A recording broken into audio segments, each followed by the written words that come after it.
red blinkies. Got a case of the blinkies? Are we? Here we go. Look at this happening. Got one light out, but we're okay. We're gonna deal with it. We're gonna make it. That's right.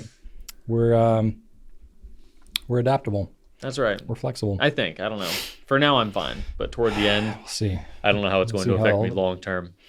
That's fair enough. You're just being honest. Yeah, and vulnerable. That's right. I'll put that in my self-evaluation. There's power in the vulnerability. That's right. Look at me go. Cool. All right. You ready? Yeah. Well, welcome everybody to episode number 76 of the Goulet Pencast, where fountain pens are still a thing. I am Brian Goulet. I'm Drew Brown. And we're here from Goulet Pens to deliver this casual and informal, tangential and extraneous, superfluous and extemporaneous fountain pen show, where we talk about what's going on at the Goulet Pen Company and in our fountain pen lives. In today's show, we're going to be talking about drying techniques during pen cleaning, the best ink in standard international short cartridge format. I can't think of a more fountain pen specific question to very specific lead in the intro there. Different things that you can add to ink to alter its performance. Some ink hacks. Like baking soda. That is not one of the things, but maybe it is. You'll have to wait and find out. It's not. We have some head-to-head pen battles that we're going to do. We're going to talk about the weirdest material that we've ever seen on a pen. Like baking soda. Not this. Pretty weird.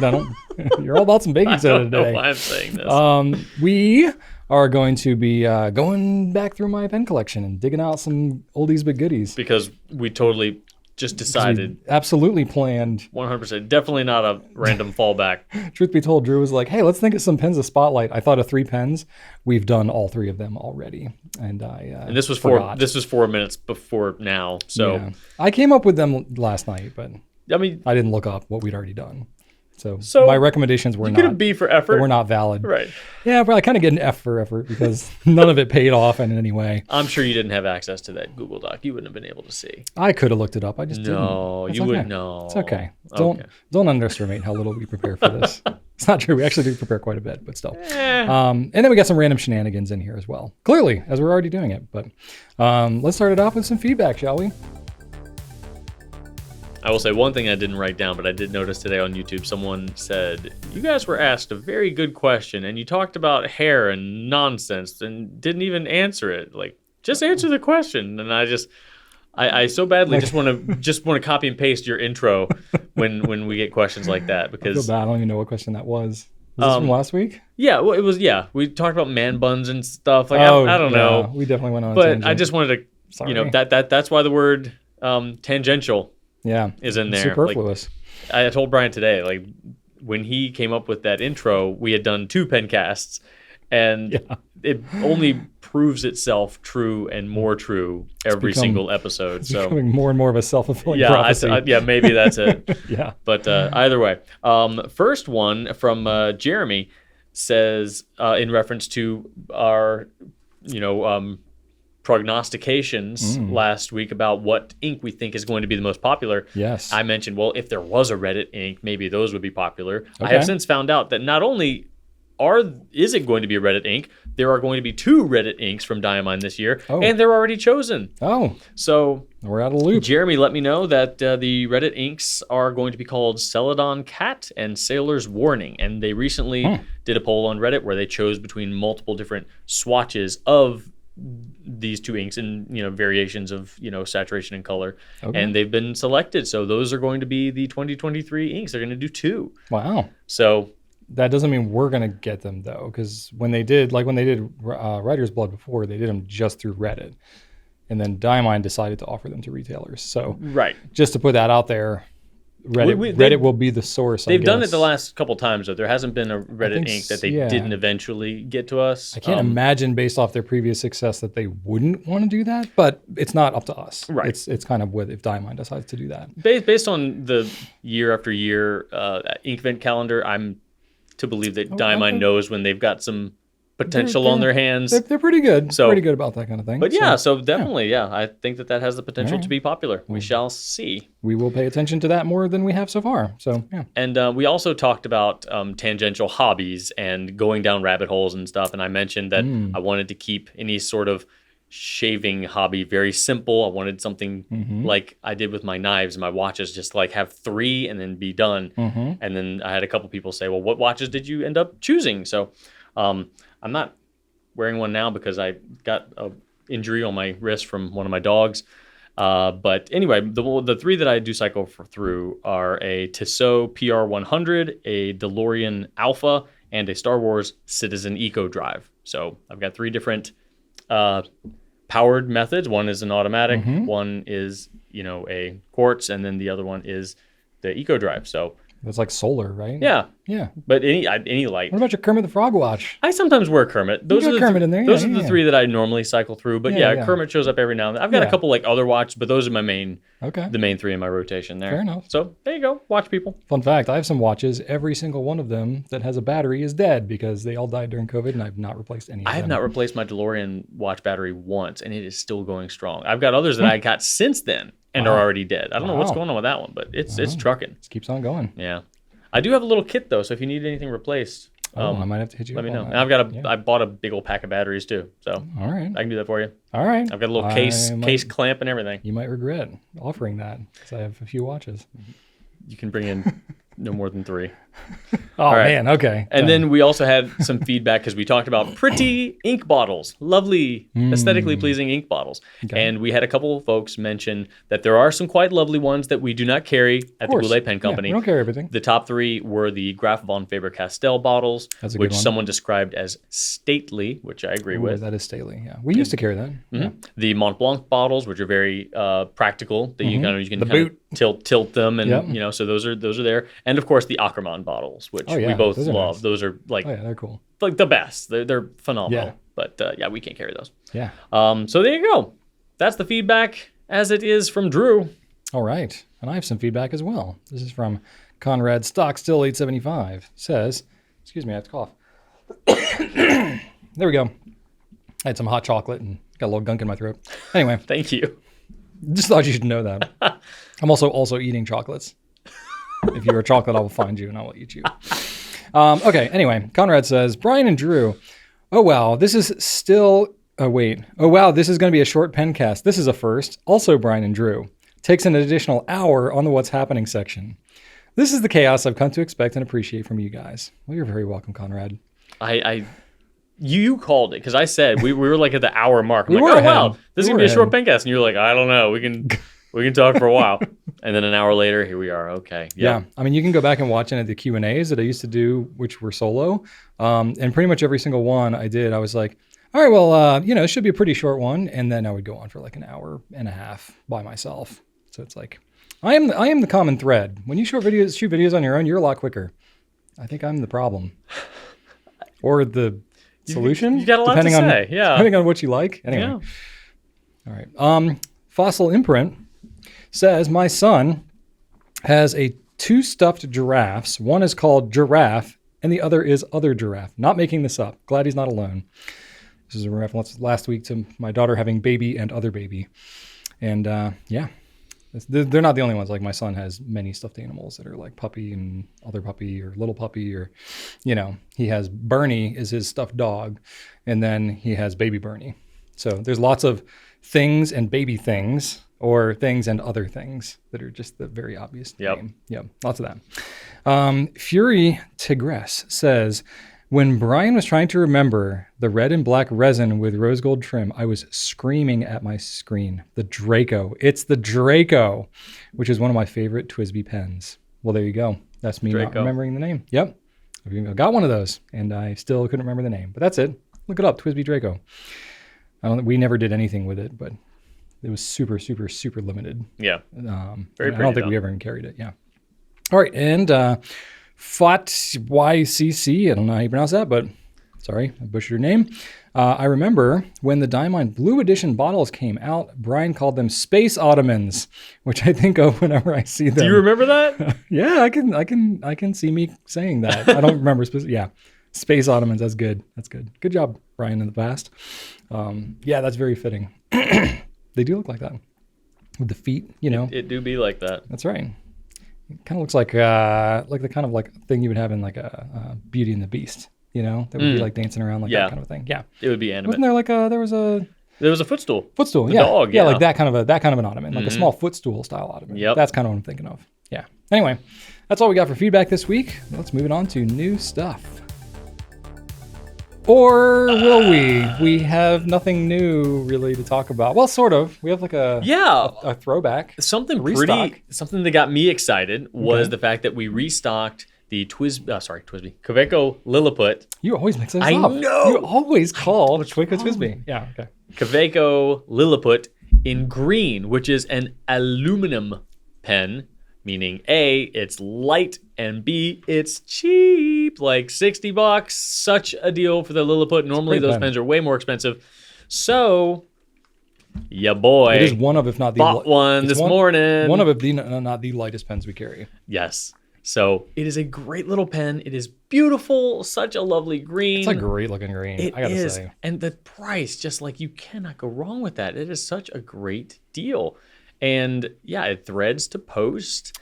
It is fun. It is delightful. It is unobtrusive, which is something you like in the old cargo pants. It's not, yeah. But you could forget about it, which is another one of your problems. You could, but I mean... But you could wash this thing and it'd probably be fine. You could wash that and it would be fine. Yeah. Mine that I ran through the wash was the fire blue. Yeah. That one, the finish is a little more susceptible to wear than this. This, you can run it through the wash and it'd be fine. So I was worried that I had missed out on these because they are a limited production pen, and I thought that my chance had passed me by. So when I saw that these were restocked, I jumped on it. Yeah. So if you also are like me and might have thought you missed your chance, you can still get them at the Goulet Pen Company as of right now, Tuesday. Right now. Will it still be here on Friday when this video publishes? We shall see. But I think it will be. Yeah. We got decent stock. So there you go. That's not new, but it's exciting. It's like a rediscovery of an old friend that you thought had moved away. Yes. That you're like, oh, you didn't actually move away. You were just in a different part of town. And then I ran into you at the grocery store. Okay. This has never happened to me, but it could. It could, I guess. Sure. This is Brian buying time. We have nothing else new to talk about, but you can always keep an eye on the coming soon and the new arrivals on our site. And let's move on to Q&A, shall we? Yes. Okay. This one comes to us from Ryan. Okay. And Ryan is cleaning his pens right now. Oh, good. I do that all the time. And amidst that, well... I'm really good at doing that. You should have some wisdom because it is always a memorable occasion when you do that time of the year. Mm-hmm. Ryan says, I know you've gone over best practices when actually cleaning, but what about when it comes to drying the pens? Do you air dry, use paper towels, Q-tips? Yes. I feel like no matter what I do, there's always water left over in my pens after a good clean. Okay. That's a good point. I think it's easy to overlook some of the water in there. So I'm like kind of in the middle of the road. I'm not like my pen has to be spot dry before I consider the pen cleaned. I really don't ascribe to that. It depends if you're going to be inking the clean. If you're going to be inking the pen back up after you clean it. If there's a little bit of water in there, you don't need to sweat it. Ink is made mostly of water.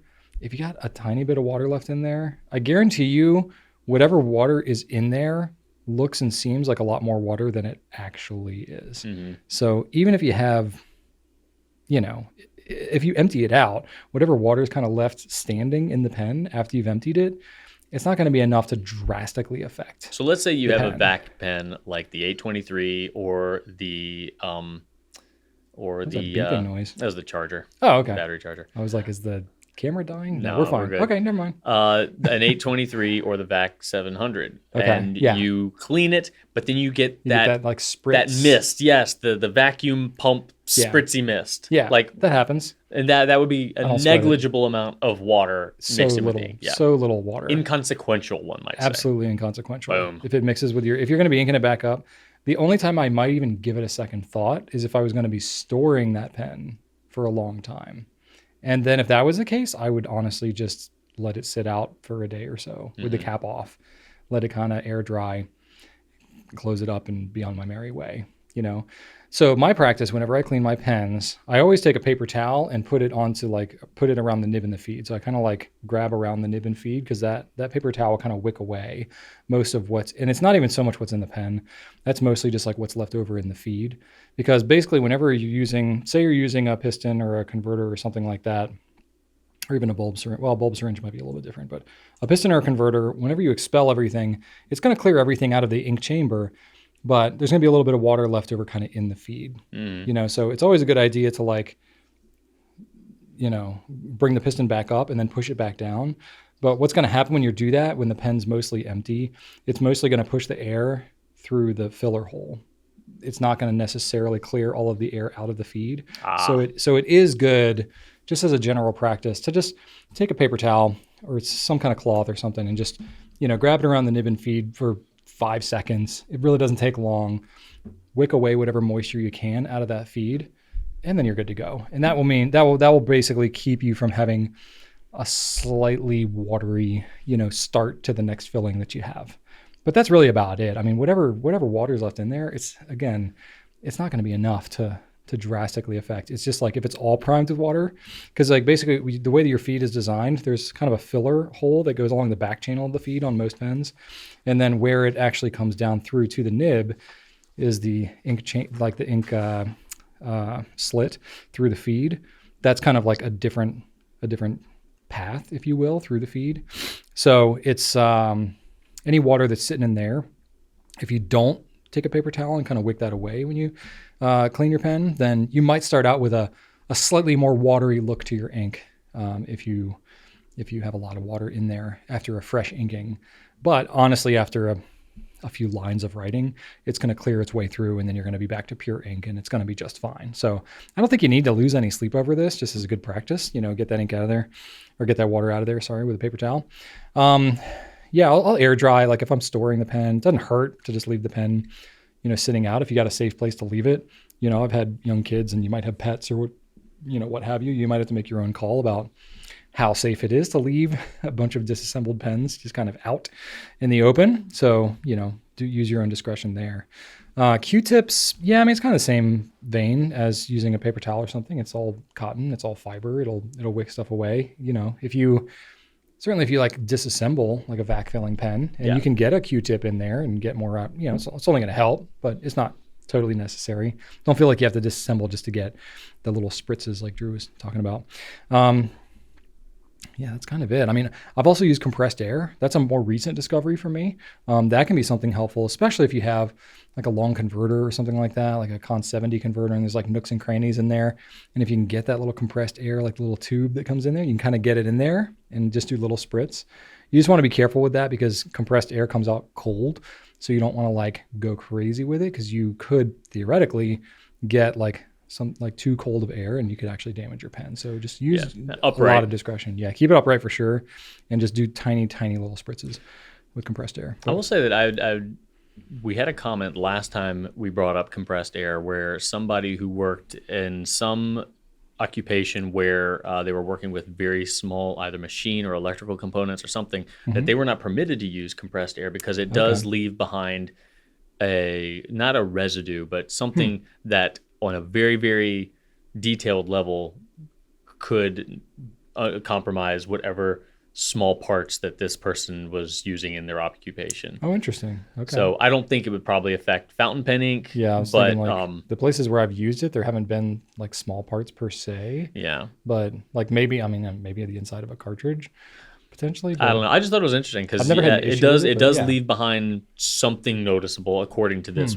one comment. I don't know, but, well, good to know. Yeah. Good to know. Yeah. So you use at your own discretion.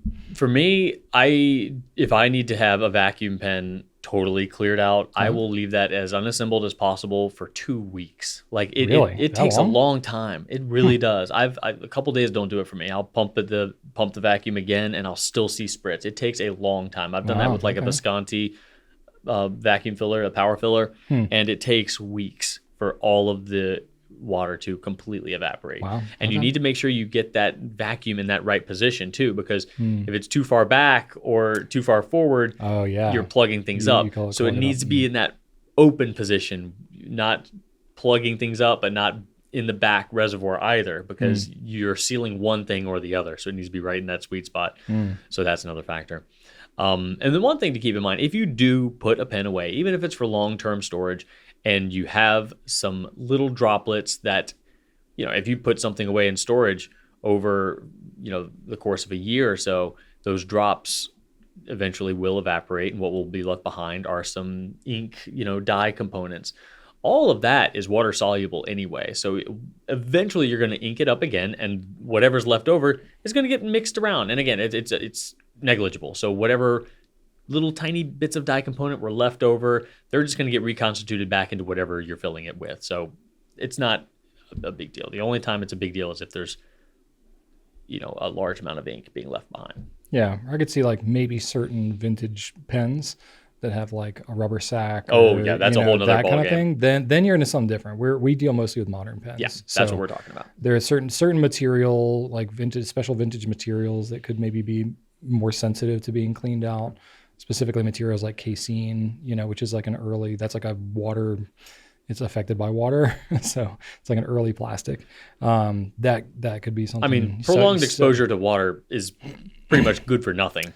Yeah, but honestly, most of the internal components of the pen are not largely going to be impacted by pretty much most pens, except maybe the filling mechanism. And I think like having the sacks would be the only things that I could think might be affected. Yeah, but we're not experts on that.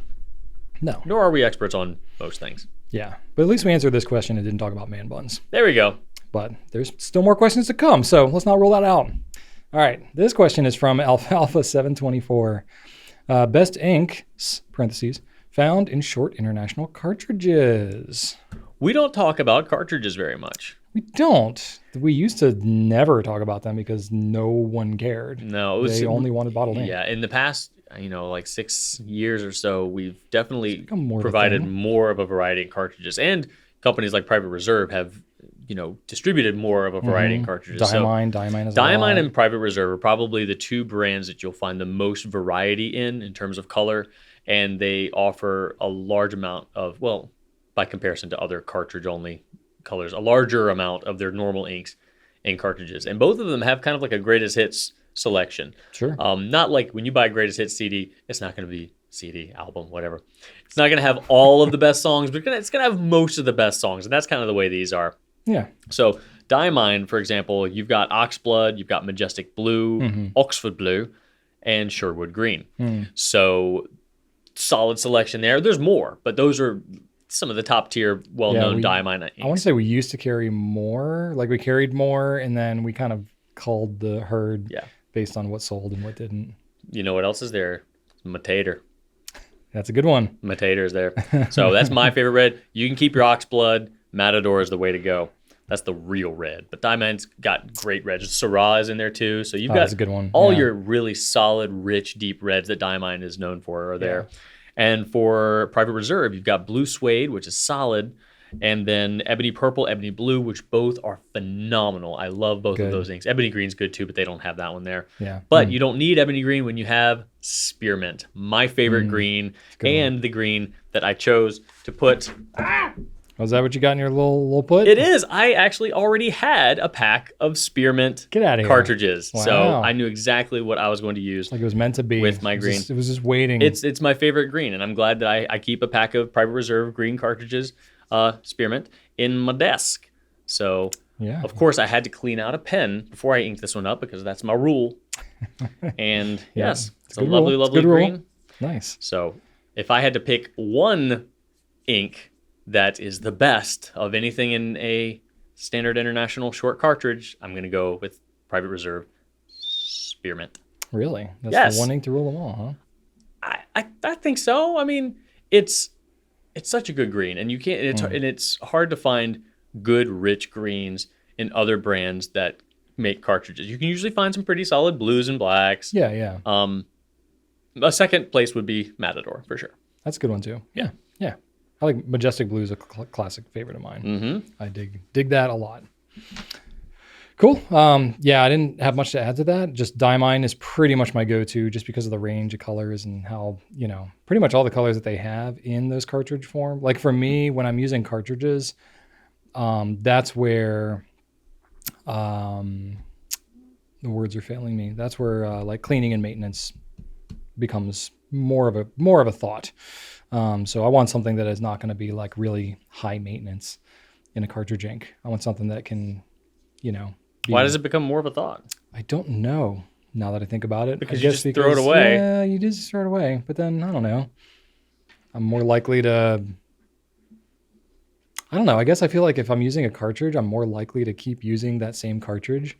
Like if I'm using a converter and I run out of ink in that pen, or I want to change colors or whatever, I'll clean out the pen and I'll ink it up with something else. I'll rarely just go back and ink it up with the same thing in a cartridge converter. But if it's just a cartridge, I'm more likely to be like, I don't really feel like cleaning this pen out. I'll just put the same cartridge back in and keep going. Interesting. Because I've already got a pack of cartridges. They're just kind of sitting there. I don't really feel like cleaning up the pen. So I'm much more likely to just kind of pop it back in. So I want something that's going to be like not as deeply saturated, maybe something that will just kind of go. And I don't really have to think about it a whole lot, because that's the whole point of the cartridges. It's convenience. Yeah. I think there's logic there. I think there's no reason you couldn't do that, because essentially you can clean it out with a bulb syringe just like you would a converter. Certainly, but you know yourself, you know your own habits, and if you utilize cartridges for a different style of pen, I don't use a lot of cartridges. I'll put it that way. So it's really not. It's probably just I don't feel like cleaning the whole thing out. Well, that sounds on brand. Yeah. I know, right? It's really not super logical. It's just kind of the way I've defaulted to doing it. It's more of like an observation of what I've done in the past, and it's a really thoughtful thing I set out to do from the beginning. It's more just like, oh yeah, I guess I am in more lazy mode when I'm using cartridges. That might not be uncommon. There might be other folks out there that do that. I'm sure. Yeah, sure. Cartridges, they're like set it and forget it type of filling. In fact, the times, I'll even admit a little bit more now. There are times when I have been in such lazy mode with cartridges, I don't even bother cleaning out the pen when I change colors. I'll just put in another cartridge and be like, this color's close enough. It'll eventually kind of work its way through. I've done that before. Yeah, I've definitely done that. Specifically where I've had Private Reserve has had like this, like a mixed pack where it's like a bunch of different colors. And I've definitely been like, blue, brown, it'll kind of eventually work its way through and all that, It's like I'll stay within the brand, so I know it's not going to like gum it up or do anything crazy. But I've definitely done that in a pinch. I've just been like, I need to write with this thing. It's usually like when I'm in a meeting or like I'm somewhere where like it would be inconvenient to go and like clean out this pen or go grab another pen. Like I don't want to leave the room, and I'm I do have these cartridges here. Let me just pop this thing in. And all right.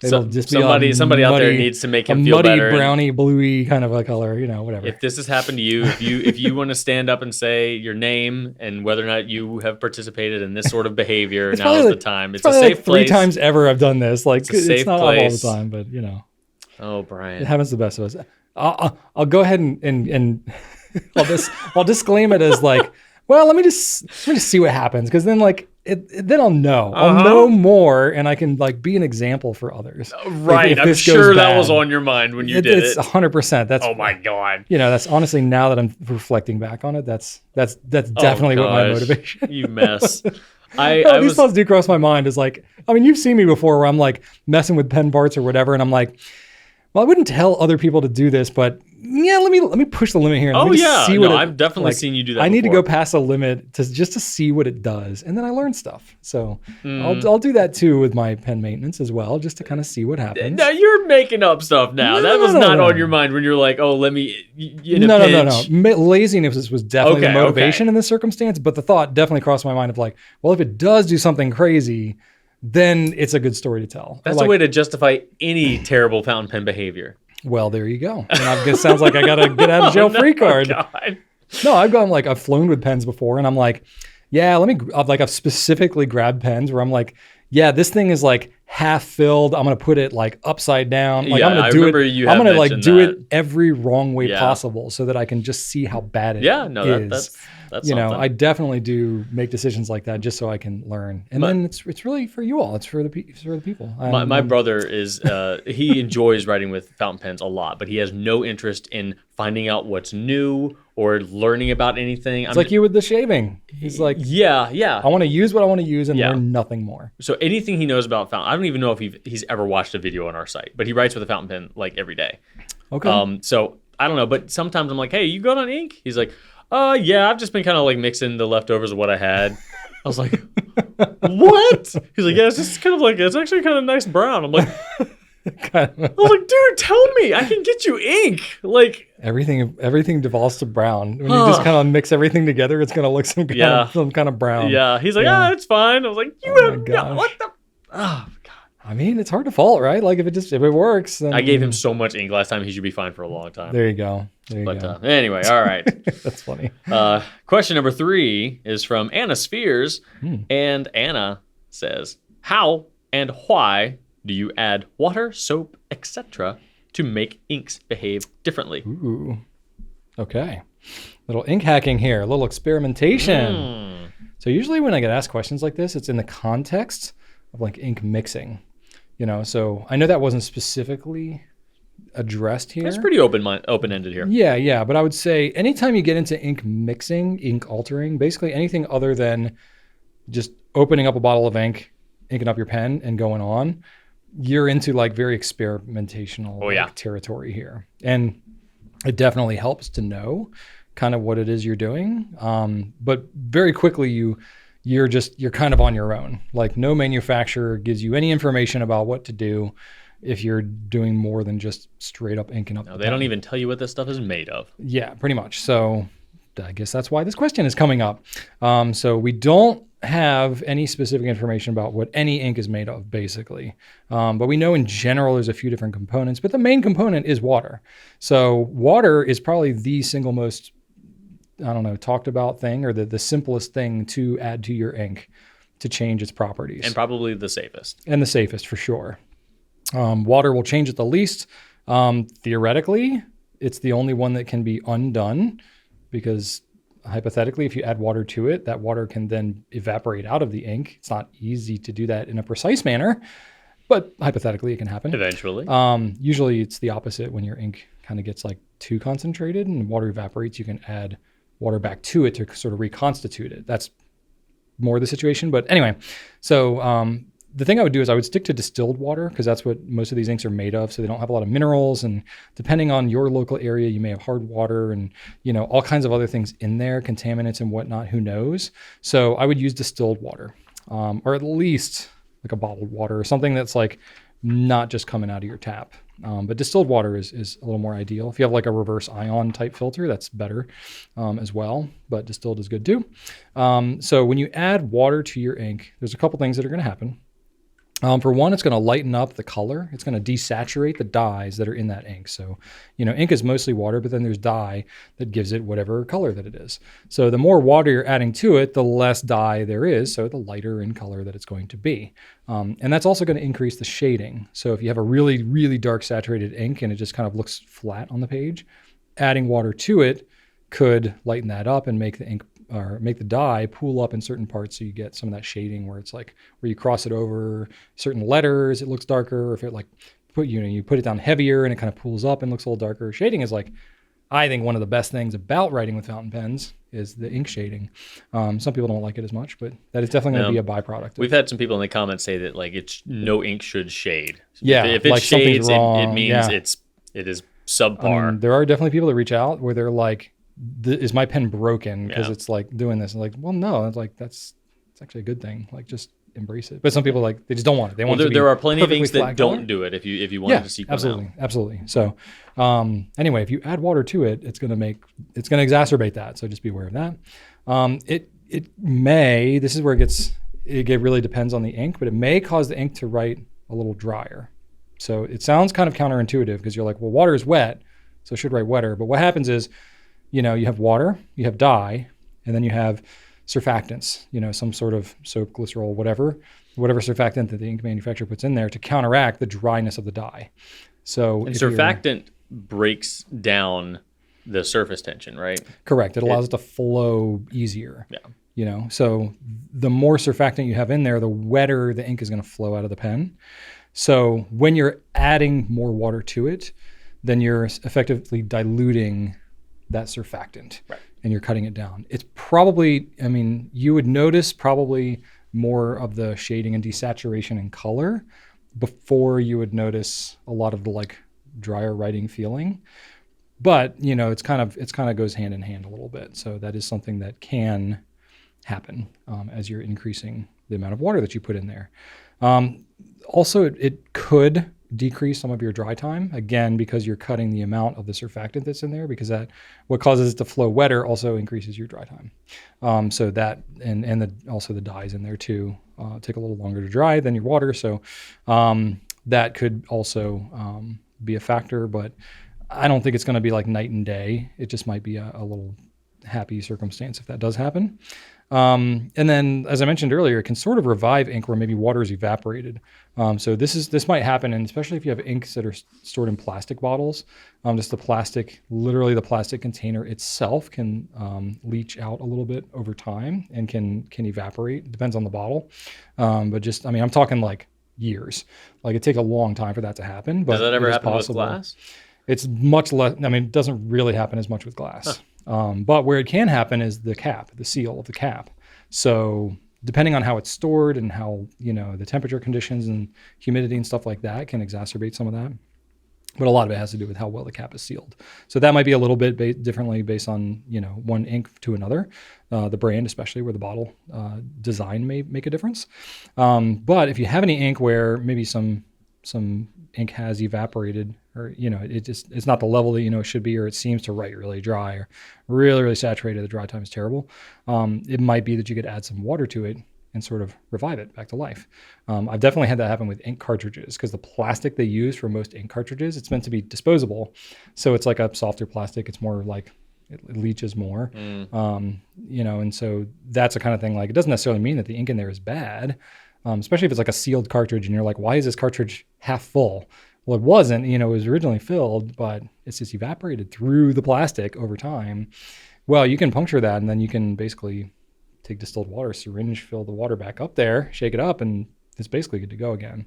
Most of the time, but it's worth experimenting. And then, just the more water is, the less dye and stuff that's in there, it might make your pen cleaning life a little bit easier. I know with noodlers especially, they put about as much dye as you can possibly put in most of those inks. So definitely, you can dilute it just so that it's a little easier to maintain, so that you can extend the life of that ink as well, get more cost effectiveness out of it as well, if that's a factor. Particularly if you have more saturated inks. That's a way to extend that and make the maintenance a little easier too. So that's water. Simplest thing to kind of mess with. If you always, it's always easier to add more to it than it is to take it away. So if you're going to do any of that kind of stuff, I would do it in small quantities first, like taking like an ink sample, decant like 2 or 3 milliliters at a time. Don't just like go dumping a whole bunch of water into your full bottle, because then if you don't like how it turns out, well, now you've ruined your whole bottle. That goes for any of these additives, by the way. The other thing you asked about was adding soap, or glycerol is what I usually hear people using. You can buy like pure glycerol, or I've heard other people using dish soap. There's like other stuff in dish soap that maybe I wouldn't want to put in my ink. But dish soap is something you can use to clean your pen, so it's not really going to hurt anything necessarily. So it's kind of up to you, especially if you're using like a non-fragranced, free and clear type of whatever dish soap. You could try that in a pinch, just if you're just curious what it is on a pen that you don't, care what happens to it as much. But other people I know, they'll buy like more like pure glycerol, and they'll add like very, very small amounts to their ink. So what that's going to do, that's again kind of going to break the surface tension down. It's going to cause a greater increase of flow. So if you have any pen that's running particularly dry, you can add glycerol to it and get that ink flowing wetter. Now, I haven't actually messed around with this much myself, but I know other people that have, and it's not now as common as water, but it's definitely one of the more common like additives that I've heard of. And I haven't heard of it going completely terribly for anybody. So I think it's a relatively, benign experimental thing that you can do. I really don't know how it impacts things like color and saturation. I would imagine not much, because you might be adding like a drop to like a pretty sizable amount of ink. So I don't think it's going to change anything like color wise. And I have no idea how it impacts the pen cleaning, if it makes it easier or whatever. I don't really know. I've never really heard of that. So my thought is that it probably doesn't make that much of a difference. If anything, I would think it would make it easier, but I don't know. Probably. Yeah. Another additive, biocides. Now, this is something that is to keep mold from growing in it. This is a thing. Most inks come with biocides in them. So I don't really know of any like aftermarket biocide to use. And nothing we could trust. Yeah, so it is something that's in the ink. But most inks. Most inks, yeah, most inks. I think Arbonne is the only one I know that doesn't. They're like try to be like more pure about it. Yeah, we still don't know hardly anything about this is like what makes up these inks. So there could be others, but yeah, that was one we did know that at one point anyway. Yeah. Arbonne was biocide free. Yeah, and that they went to that maybe 6-7 years ago, something like that. Or they might have started for all we know. I don't know if it that's was still like a thing. I know it was a thing. Yeah, I think it's still a thing. Okay. I think it is because they did have some issues years and years ago. Yeah, very very few though. I mean, Yeah. honestly, no more than anybody else has ever had. So. I know they had to they had to be much more attentive about like the sterility of their bottles and stuff like that in their process. But, it's been all this time and it's gone pretty well. So biocides are in there, but I don't know of anybody that's added any to them. I'm curious if any of you know of any, but typically if there's like mold and like stuff growing in your ink, it's pretty much a goner. Yeah, too late. I don't really know of a way to bring it back. And then the other thing that I thought was worth a mention, if you are mixing any kind of inks, there's a couple of brands out there that have what's called dilution liquid or like a dilution ink. I know Diatramentis has one for their document. And then I think Platinum has had it before they as have well had it. for their they mix-free set. They had a set, yeah. Yeah. It's never very popular and people are always, I think Sailor might have some too, if I'm not mistaken. I don't know. They And had, Noodler's like, a has Whiteness set. of the Whale, which is kind of a additive. That's not a dilution liquid so No. much. That's more of like makes like it a- milkier, milkier, lighter in color sort of thing. Yeah. That's just a weird ink. Yeah. And I think Peniter, they had their ink Alchemist set. That one was Remember full of all that- sorts of stuff. That had a Yeah. dilution liquid in it too. But basically, from what I understand, all these dilution liquids, it's essentially clear ink. So it's the same, wetness properties, Mhm. drying properties, all that. It's not just a bottle of water. It's the same properties of the ink, just without any color. Mhm. So if you wanted to mix and dilute your ink in color-wise, but not change its properties like straight up water might do, that's where dilution liquids come in. But again, they're not vastly popular. We haven't tried like mixing them across brands or anything like that. I would imagine most of them are probably fairly similar in property, but I don't really know. Yeah, we get far more questions about mixing ink than we do sales regarding mixable Mixing ink things types. or people that actually do. Yeah, mix it's always ink. been something that has promoted curiosity, but whenever we have sold some of the things that you've mentioned, it's Yeah. been pretty flat. Yeah. The Diatramentis dilution liquid is the only thing that seems to want to stick around. Yeah, and that's, those are mostly, I think, artists and stuff that are mixing inks like much more intentionally like that. Or folks like your brother who just mix inks because they that's what they have around. So But they're sad. not going to buy dilution liquid. No. Not at all. He's not going to buy anything. Yeah, there you go. He's got a free ride. Why would he? You'll give him stuff. Yep. All right, moving on. All right. This is a username. I don't even know if whatever it is. Sorry, can't pronounce it. Pen battle. Which pens function better as a pen? I don't know. If you could mix it up, if you guys do more than once. Okay.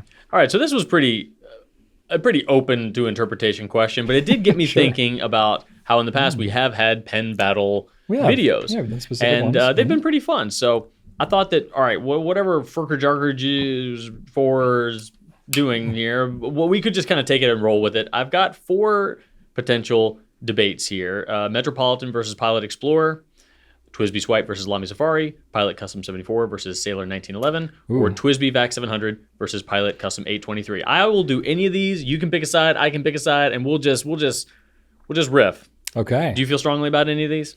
I mean, I can argue either side of any of them, so I think it'd be kind Same. of fun if we just mix it up. Same. All right. Well, Yeah, but you pick the first one, I'll pick the second one, and we'll just. you want to do 2? Oh, I was thinking we were going to do them all, but yeah. Oh, God, that no, would we're not run gonna do on them for a all. bit. That would run on for a bit. Yeah, I figured 1. That would run on for a bit. Oh, okay. Let's start with 1. Let's see. I know you like the Swipe. Swipe versus Safari is interesting. Metropolitan versus Explorer. You're very much in the Explorer camp. I very much am. Could make you argue for the Metropolitan though. That'd be kind of interesting. Sure. Custom 74. That one's interesting. All right, let's do. I kind of like the idea of making one of us argue against the thing that we're really kind of known for. I don't know why. Okay. So do you want me to argue against the swipe, or do you want to argue against the 74? Ooh, that's a good one. All right, let's do, well, which do you feel? I feel like I could do any of these. All right, well, I could argue against the 74. That'd be kind of fun. All right, let's argue against the 74. Okay. All right. So you'll be pro 74. Pro 74. I'm pro 1911. There you go. And that's how we're going to do it. Okay. All right. Well, first things first, let's talk affordability. How dare you? The Custom 74, way more affordable than the 1911s. Even the small one, it's still a better deal to get a 74. What say you? Okay. We're just going to go like point by point like this? Sure, whatever. If you have any points. Whoa. A little trash talking here. I mean, I'll come up with some points real quick. We'll see. Money's not everything, Drew. That's what I'll say. And I'll say, it's in the eye of the beholder. Boy, this is tough. Okay. So what I will say is that, the Pilot Custom 74 is You haven't said more anything. I'm stalling. It is more affordable, but you get a huge range of options for the 1911. So you get a variety of sizes.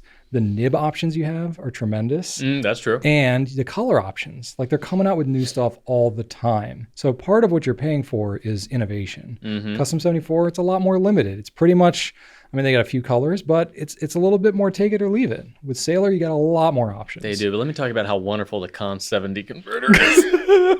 Oh, this is good. Yeah. Tell me about this Con 70, Drew. That's so good. It's I'd love to hear more about that. It's got a button. It does have a button. Sometimes it's a works. very unique design. Yeah. No. Incapacity. The Okay. Pilot Con 70 converter dwarfs the Sailor converter or the cartridge in incapacity. Okay. Even if you feel the need to syringe fill it, you still get a massive incapacity. It's true. And it does come with that pen, so I can't discount that. It does. You get it packaged in. You do. And yes, new colors might not come out quite as often as Sailor, but they do come out. The Custom 74 is one of Pilot's most, they pay attention to that model more so than others in terms of giving it new colors here and there. They have done something new with it ever. Yeah. Yeah. That's comparatively, that is quite a lot. Yeah. Comparatively, it is the widest variety in the Pilot line, the most frequently updated. Well, in the custom line, I think. Yeah. The Vanishing Point. The Vanishing Point is more variety. Once a year, yeah. Yeah. So there's that. I will say it's very comfortable. The grip section is very, very comfortable. It's easy to disassemble, very reliable to disassemble, strong friction fit feed and nib. You can set the nib right in that little channel of the feed, always get it in perfect. You don't need to have it in a certain orientation. It goes in any way. It's resilient, not going to accidentally break anything off. So it stands up to a lot of repeated cleanings and beautiful jewel tone transparencies. Yeah, you do get that. 1911s, I think, if you're talking about, well, I'm not going to reference anything you just talked about. The nib options, not just in terms of the size, but the color, like the bicolor nibs are stunning on those Sailors. I think aesthetically, if you like that sort of thing, really nail it. If you're into things like aesthetics, if you like that sort of thing, I don't know. Yeah, absolutely. You can definitely get some like jewel tone, kind of like clearish ones, or you can get ones that aren't. What if you wanted something that was not a bunch of weird colors though, like the simplicity of the Custom 74, one uniform color with just some subdued smoke and caps and grip section. That is uniform. It doesn't scream, look at me. You can get that on the Sailors. No, it's either black and boring or ostentatious and obnoxious. Oh, that's not true. Just look at our stealth purple that we can't. Well, that's a pro year technically. It's not 1911, so that's a bad example. Get out of here with that. You can talk about the Wicked Witch. Wicked Witch. That one's a pen. That's in there. There's others too that I don't remember offhand. Yeah, maybe a few. You kind of get all kinds of options. Still, though, you could get two Custom 74s. Well, maybe not two, but well, didn't they just increase their prices? They did. They're not quite as affordable as they. That's what Pilot has going for it, Brian, is consistency. You cannot deny that the Pilot nib, the gold Pilot nib, is one of the most consistent riders in the industry today. It is a dang fine nib. I can't argue against that. It is okay. So if you like, this is so hard because I do prefer that nib. If you like a really good riding smooth, soft nib, then yeah, that is a good one. But maybe you don't like that and you want a stiffer nib that's also really good. It just feels a little different. Like a toothpick. Yeah, but not no. Like a toothpick on a piece of paper. No. Okay, if you want to be like slipping and sliding all over the page, like you're trying to go to an ice skating rink at King's Dominion with blades that are just like cut in a square, then yeah, that's fine. You can do that. But if you want to like know exactly where you are on the page at all times and you want to feel grounded in your writing and like you can just like pivot like on a dime, then that bite that you get, that little bit of bite that you get with Sailor, it's it's like the ice skate that's just like cutting into that ice. Feel like you can just, do a triple axel like at any moment. Yeah, that's what you get, That's how it happens. I'm sold. Yeah. When you go back into your office, all your custom 74s are going to look at you like, what have you done? I feel like you betrayed us. How dare you? I'm really trying here. All right. They write differently. They write differently. That's all. They're great pens. Sure. Okay.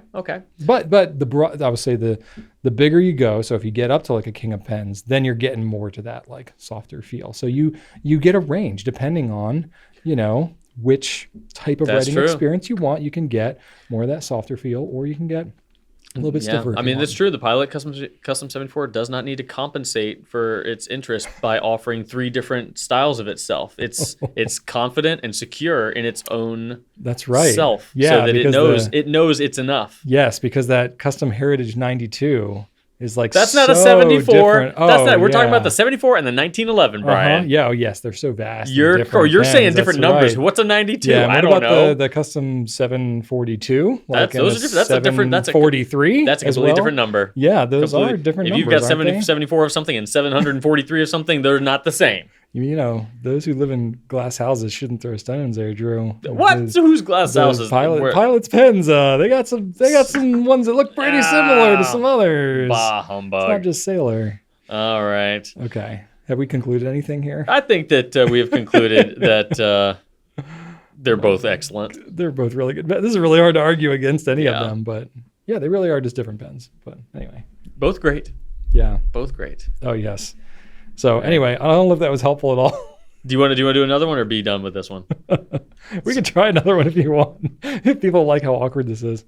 All right. We can do that. Do you want to do another? Do you want to do one where we like feel a little more strongly about it, or do you want to keep it awkward? I could destroy you if you go Lamy Safari and I go Swipe. All right, let's do it then. All right. Let's go. All right, now we're back in our own camp. Okay. Here.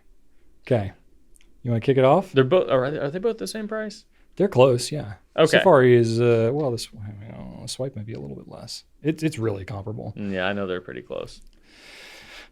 I know a lot of prices. Okay, Swipe is 26, not 20. Yeah, and the Safari is like 27.60 or something. So it's pretty much. So how many converters does the Safari come with, huh? For that price, depends how many you add on. As many as you want.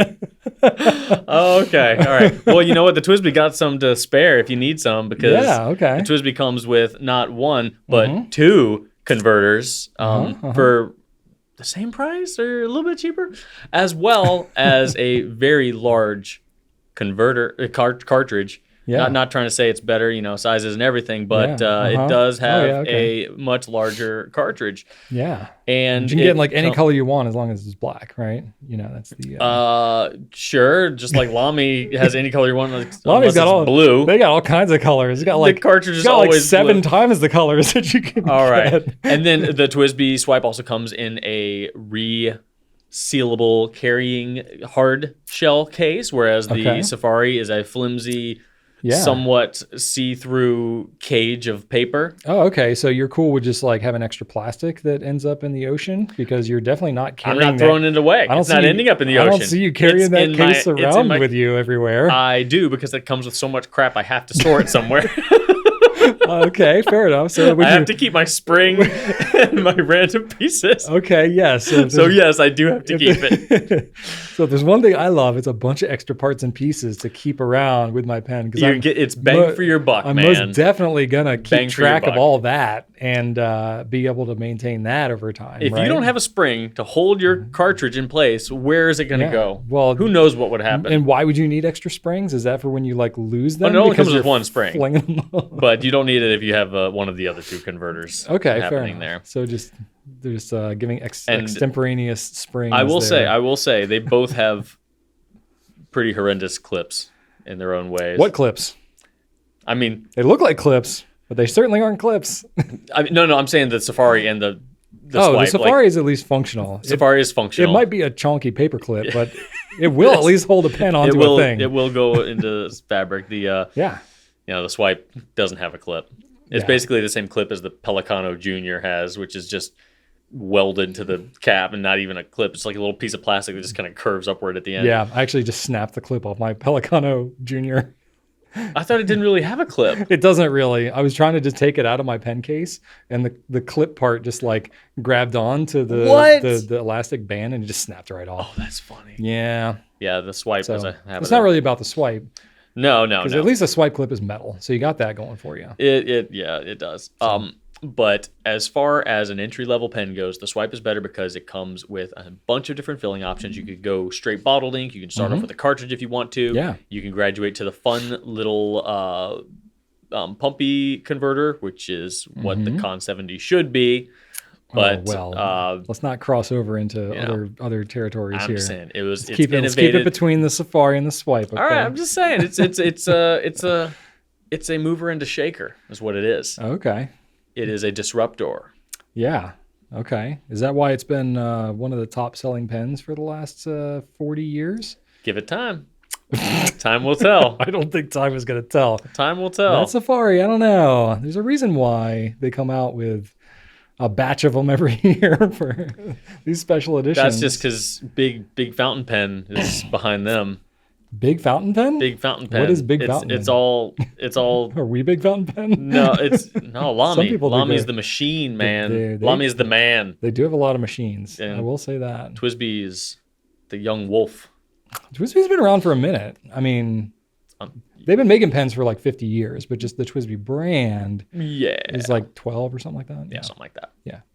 But all right. More fun out of the box. Ooh, I don't know about that. You know what? It's fun swapping nibs, getting spare nibs, black nibs, calligraphy nibs. You know, that's pretty fun. You know what's fun is being able to get your feed back in your pen without borking it. Which pen are you knocking on that front? Because the Safari or the All-Star or anything with that feed, because if you put it in the wrong way, bricked. Well, you can't brick a TWSBI unless you rip the fins off. Rip all the fins off. There's no flimsy fins happening on the Lamy. All right. Well, okay. All right. I was gonna say, be careful there because TWSBI, they're pretty solid. It still works with the screwed up fins, though. It still functions. Fair enough. The ink channel's still intact. Yeah. If you jam the Lamy feed in there the wrong way. Yeah, that's not going to be good for you. But you don't have to take that feed out. There's no reason to. Unless you accidentally do it, which then you got to be careful putting it back in. Yeah, that definitely I'll give you that. And you can change the nib on the Swipe. You just need to buy one from a TWSBI Mini. Which costs as much as a Swipe. Yes. You basically have to buy another Swipe. Yes, with no pen attached to it. But then you get a whole bunch of springs and converters to go along with it. So that's cool. Yeah. Just think of it as you're buying a nib and you get a whole bunch of extra stuff. There you go. Yeah, that's 100%, cool. 100%. That's cool. Yeah. And how about all those great colors that they have in the Swipe? Black. Technically, how blue, many? Oh, hold on. Hold your horses. Clear or blue, which I do like. How many green? How many current Safaris colors do we have right now? I bet you'll be surprised. Several. Fewer than 10. Like regular editions or special editions? Anything on our site right now. I have to look it up. I'm guessing fewer than 10.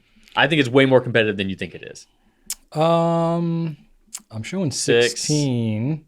Oh, 16. 16 total when I do the search, but there are some special editions in there. Okay. And there's a couple of sets. Okay, so if you remove the special editions. Okay, the special editions, let's see here. Well, we got some older special editions that are kind of still hanging around here. Oh, because no one wants them. Because they made enough of them. Oh, well. For them to stick around. They also made enough of the Swipe Ford Edsel. I don't know. They made too many Ford Edsels. Nobody wanted those. Are you comparing a Safari to an Edsel? No, I'm sorry, Safari. I don't mean it. Wow. Oh man, but it's more competitive than you would think. Like Twisby, I think has like 6, 7 colors for their swipe. Of currently available, they don't have 6 or 7. Get out of here. They have 6. How many swipes are? No. No. Come on. No, you're 6. one of us is remembering 6. wrong. 5. 5. Oh, right. 5. Okay. Black, blue, salmon. That's basically That's 7. a winner.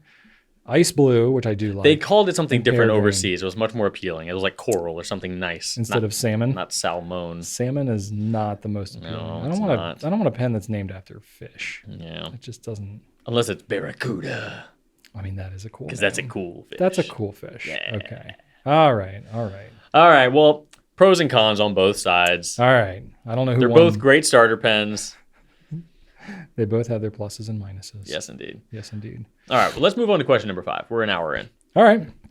Finally. Oh, we're making good time, Drew. We made it. It's going to be a really Pencast this time. Yeah. All right. Imperator Lucius Oh boy. Okay. asks, I do have a bunch of bullets for this one. what is the weirdest material you've seen on a pen? Weirdest material. So we need to qualify this with like, are we talking commercially available fountain pens? Because if I go back to my pen making days, I saw some weird stuff. But this was more like Let's stick with fountain pens. experimental boutique kind of Let's things. Let's stick at least with fountain pens. Okay. Fountain pens, like not made by a. Let's see here. Not necessarily. Trying to If you've qualify. seen some, I think we just want made weird by stuff. someone who's making a living making pens. I think that's a good line to Because draw. in the pen making world, like you can make a kit pen and throw a fountain pen nib on it. That's true. It's technically a fountain pen, but you're not making fountain pens. Give it just for fun. Give us one of the weirdest ones you have seen in that realm, just for hilarity's sake. A cat turd. What? Yep. So when you get into resin casting and you get like cast your own resin, you get into all kinds of weird stuff. And there's pen makers out there who are like, hey, I wonder, and there's literally like threads on places like the International Association of Pen Turners where people are like, what's the weirdest thing you've ever cast into a pen? These types of questions. And, you know, I personally have not done a cat turd, but I've done sawdust. I've done steel wool, shredded money. I remember I've done that like one, yeah. Scotch-Brite pads. Other people done like cat food. I would totally cat give things. somebody like a cat turd pen and tell them it's some exotic wood. So they like went their whole life telling all their friends that it was some like fancy bubinga, bonga. There's something, I don't remember if this is a commercially available thing. I wish I could remember the name of it, but there's one material that's basically like a fossilized dinosaur turd. I can't remember what it is, but it's like a quasi-legitimate material. No, that's legit. I've heard of those. Yeah, and I want to say there was a pen made out of that at some point. Probably. I don't know if this was a pen maker thing or whatever. But anyway, so that I don't really consider to be like, you know. But all right. So what about the cat turd was weird. What about commercially available stuff? Commercially available.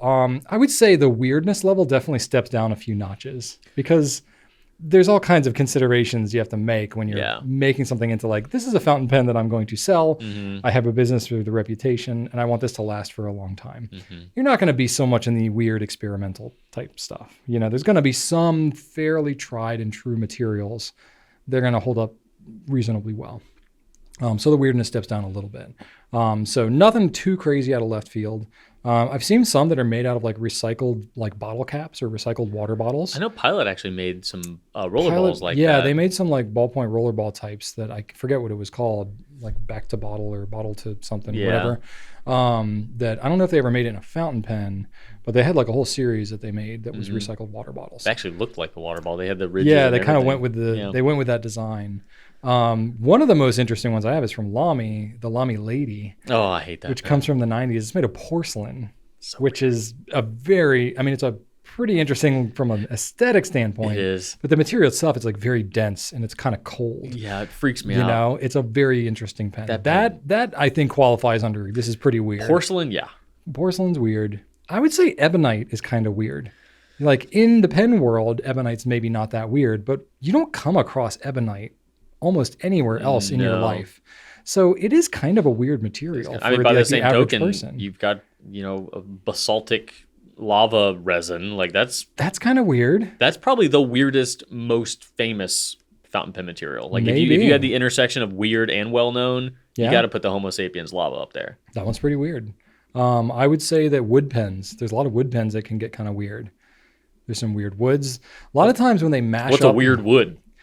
Oh, I don't know. Because to me, wood's wood. I don't know what makes a weird wood. I mean, you can get some woods like I wouldn't say weird so much, but like olive wood has like a very striking grain. Oh, it looks very different. Yeah. A lot of people might think that that's weird. Some people, like, these aren't like major makers, but I have seen some independent makers that source wood from reclaimed wood from buildings, from, like, you know. Or you can get like bog oak, like oak that's like dredged up from the bottom of a river, like that kind of stuff. Or But like historical, like, you know, this is Yeah. Abe Lincoln's bathroom floor plank or something like that. You know, I've seen people make pens out of weird historical stuff. I guess it depends if you consider weird with like a negative connotation, like strange, why would anybody want this? Or weird as in like unique, interesting, you know, that kind of a thing. Because that now you're getting into things that I could call weird, but I would maybe not necessarily use that word to describe Wasn't there them. one pen that like actually had like some sort of like Lincoln DNA in it or something like that? Yeah, there have been some pens like that. Like, that's that have weird. Been out there. Yeah, that's pretty super weird. weird. I mean, how about Banu? Banu's got some weird Yeah. stuff, like having real 4-leaf clovers in the talisman, like That's the true. dream bean and stuff like that. That's true. All that's in there. That's kind of weird. Yeah. I mean, it's cool, but it's Yeah, weird. yeah. Super cool. Super cool. So it's like having little parts of whatever the thing and the Yeah, all of Banu the talismans. talisman section, all of Yeah. the talisman pens actually have that thing in there, whether it's the actual mandrake root. I don't know how they incorporate it, and they don't really publicize a lot about how they get in there, but it's in there. It's in there in some form. I don't know if I would say it's like that material, because it's not really like made of that. It's like in there somewhere. I think it's worth mentioning though, because it is super weird. Yeah, fair enough. There have been some funky leather pens I've seen. Leather is a weird. Sometimes that's a weird fountain pen material. It is. Sometimes like Conklin has like a leather wrap, which is kind of like borderline weird. But then remember those platinum ones that were like brownish, like almost like a football. They were lump. sheepskin. That was weird. That's weird. Those were weird. Leather pens are weird to me. None of them seem right.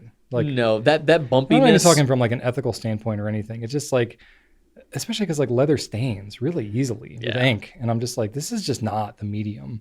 Wood is kind of like that too, a little bit. Wood can be tastefully done, and I love wood, but we, it's like, like as a species, the humans have had wooden tools and utensils for a long time. Sure. Using like things that are actually like, we use leather for different purposes other than like holding something and literally to like touch. I mean, leather handles are one thing, but to get you like better grip. Yeah, sure. But for when the whole thing is leather, I don't know. There's some sort of like remove. It's a little weird. I almost wouldn't feel as weird if it was like a strip of leather around the grip or something like that. The whole pen though being made of leather. I don't think that pen. I don't think the grip is leather. I think it's just the body of the pen. That's so weird. It's not for gripping purposes. That's so weird. Yeah, that's weird. I had the Visconti Il Magnifico, the body that's marble. Oh yeah, no. That's kind of like the porcelain. Like, and the pen is so heavy. Yeah. Like it's a gorgeous pen. I do like it, but it's a little strange. It's a little strange. Yeah. And then I had the TWSBI Micarta. Micarta is a pretty weird material. Micarta is weird. It's like a pressed paper, basically. Sort of like I don't even know. Micarta is like it's a linen. Yeah, it's like it's like a linen fabric, right? But it's like impregnated with resin. Resin. Yeah, so that's a little weird too. It the pen looked a little weird. It felt kind of weird. But you see that sort of stuff in folding knives and other stuff like that. So yeah, it's definitely weird and hard to do. But you've seen it in other pens too. And there's other like knife scale materials that I've seen, like G10 and Delrin and stuff like that. You can't. It's super hard to make a pen out of G10 though. Really? Yeah, I talked to Brian Gray from Edison Pen, and he said it broke his machine. Huh? It can be done. Is it because it's so hard? I think so. Huh? Yeah, but. He made one for Brad Dowdy of the Pen Addict. So Brad Dowdy has an orange, of course, G10 pen, and I think that pen actually caused a casualty. And oh my gosh, so I'm pretty sure it was Edison that made it. But yeah, he has one, but you won't. I don't know if you'll ever see a G10 like pen mass produced. There is a reason why there's some things you don't see made, because they either don't make good pens or it's like so wildly impractical that it just isn't economically feasible. I think somebody will do it eventually, but there's another material you can help me remember what it is. It's sort of like a carbon fiber weave, but it's got like copper or something. Yeah, the in it. lightning strike carbon fiber. Lightning strike, yeah. Is that what that's called? Mm-hmm. That's pretty weird. Yeah, I think it's But meant that's all for. cool. I think it's meant for like carbon fiber lightning rods, as like a conductor. Yeah, that's pretty difficult to make a pen out of, from what I understand. I'm sure.